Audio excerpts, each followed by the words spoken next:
నమస్కారం. కథను వినబోయే శ్రోతలకు చందమామ కథలు బై ఆర్కే స్వాగతం. మీకు ఈ కంటెంట్ నచ్చితే లైక్ చేయండి, బంధుమిత్రులతో షేర్ చేయండి, సబ్స్క్రైబ్ చేసి గంట సింబల్ కూడా నొక్కి ఆల్ కూడా నొక్కండి. ఇలా చేయడం వల్ల నేను పెట్టబోయే తదుపరి వీడియోలన్నీ కూడా మీరు చూసి ఆనందించవచ్చు. మీ సూచనలు, సలహాలు కామెంట్లలో తప్పక పెట్టండి. చాలామంది వీడియోలు చూస్తున్నారు కానీ లైక్ చేయడము, కామెంట్లు పెట్టడం మర్చిపోతున్నారండి. దయచేసి ఆ రెండు చేయండి. అది మాకు ఎంతో ప్రోత్సాహకరంగా ఉంటుంది. Thank you very much. ప్రస్తుతం చెప్పబోయే కథ పేరు దైవ సహాయం. ఒక ఊళ్ళో ఒక వడ్డీ వ్యాపారస్తుడు ఉండేవాడు. ఆయన పూర్వీకులు కూడా వడ్డీ వ్యాపారస్తులే. వాళ్ళు ఈ వ్యాపారంలో లక్షలు గడించారు. ఇతను కూడా వాళ్ళలాగే వ్యాపారం అభివృద్ధి కావటానికి అనేక పాపాలు చేసేవాడు. అయితే ఇతనిలో ప్రత్యేకత ఏమిటంటే ఇతనికి దేవుడిపైన అపారమైన నమ్మకం ఉండేది. అతను దేవుణ్ణి పూజించకుండా ఏ పని చేసేవాడు కాదు. తనకు వ్యాపారంలో వచ్చిన లాభంలో ఒక వంతు ఏదైనా దేవాలయంలోనో మరొక చోటో మొక్కుబడి కింద చెల్లిస్తూ ఉండేవాడు. అతనికి కులశేఖరుడు అనే కొడుకు ఉండేవాడు. తన తండ్రి రోజూ చేసే పూజలు చూసి అతనికి దైవం అంటే అమితమైన భక్తి కుదిరింది. అది అతని వయసుతో పాటే పెరిగింది. తన తండ్రి దైవభక్తి కలవాడు కావటం చేతనే ఆయనకు పట్టిందల్లా బంగారమైందని అతను నమ్మాడు. కులశేఖరుడికి యుక్త వయసు రాగానే అతనికి వ్యాపార రహస్యాలన్నీ చెబుదామని తండ్రి అనుకున్నాడు. కానీ ఆ అవకాశం చిక్కకుండానే ఆయన హఠాత్తుగా చనిపోయాడు.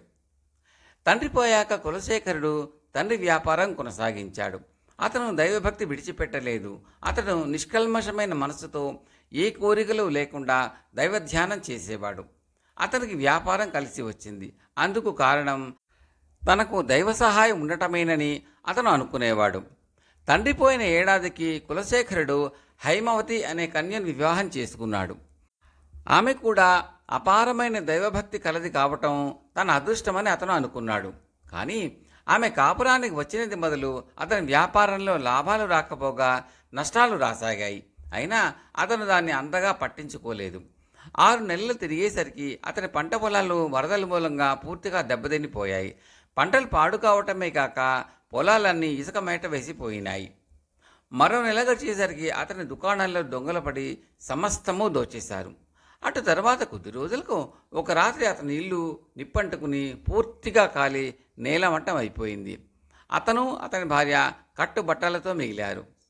శాపం పెట్టినట్టుగా సర్వనాశనం సంభవించేసరికి కులశేఖరుడికి మతిపోయినట్టయింది.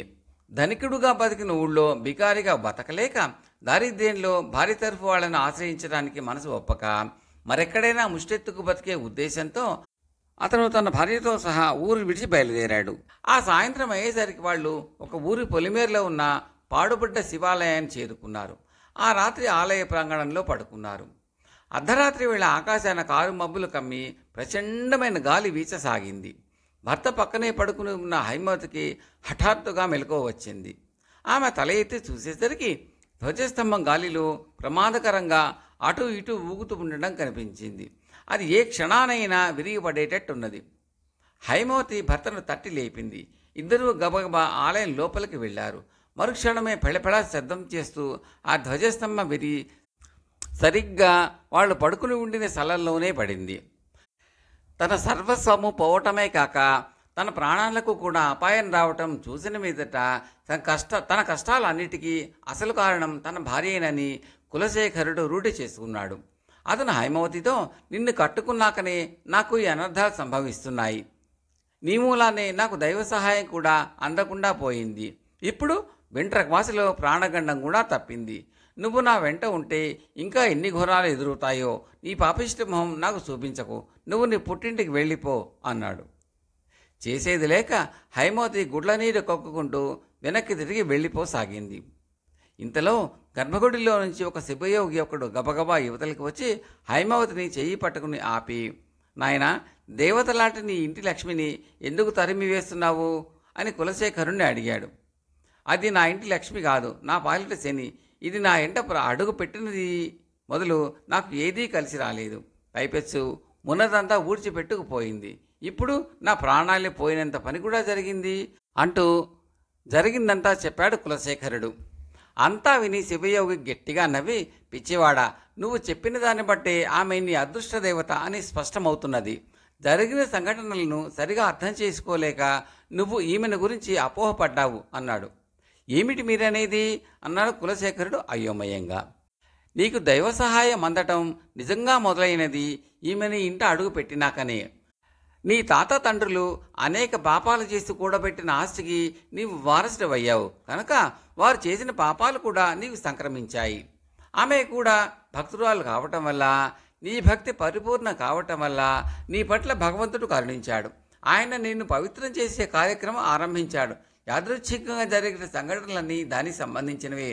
పెళ్లి కొనుపు నీ వ్యాపారం కలిసి అవ్వటం దైవఘటన కాదు, అది నీ స్వయం కృషి అదృష్టము మాత్రమే. నిజానికి ఈ రోజుతో నీ ఆయుర్దాయం కూడా తీరిపోయింది. అయినా దైవకృప వల్ల నువ్వు బతికావు. దైవ ప్రేరణ వల్లనే నీ భార్య నీ ప్రాణాలు కాపాడగలిగింది. మీరిద్దరూ ఇప్పుడు పాపం లేని పుణ్యాత్ములు. ఇప్పుడు నువ్వు తిరిగి వ్యాపారం ప్రారంభించు. దైవ సహాయం వల్ల తిరిగి ధనవంతుడు కాగలుగుతావు అన్నాడు శివయోగి. కులశేఖరుడికి ఇప్పుడు జరిగిందంతా స్పష్టంగా అర్థమైంది. అతను హైమవతికి క్షమాపణ చెప్పుకుని శివయోగి కాళ్లకు మొక్కి, స్వామి, నాకు ఒక చిన్న సందేహం. నాలాగే నా తండ్రి కూడా దైవభక్తి గలవాడే కదా, మరి ఆయనకు దైవ సహాయం ఎందుకు అందలేదు అని అడిగాడు. నీ తండ్రికి దైవం పట్ల ఉండినది భక్తి కాదు, నమ్మకం. అతను భగవంతుడితో వ్యాపారం చేశాడు. ఆ వ్యాపారంలో చాలా పాపాలు, మోసాలు చేశాడు. కోరికలు తీర్చుకోవటం కోసం భగవంతుడిని పూజించడం భక్తి అనిపించుకోదు. అందుకే అతనికి దైవ సహాయం అందలేదు అన్నాడు శివయోగి. కులశేఖరుడి అనుమానం పూర్తిగా తేలింది. ఆయన శివయోగి ఆశీర్వచనం పొంది ఆ ఊళ్ళోనే మళ్ళీ వ్యాపారం ప్రారంభించి తొందరలోనే ధనవంతుడై దాన ధర్మాలు చేస్తూ పుణ్యాత్ముడుగా బతికాడు. కథ సమాప్తం.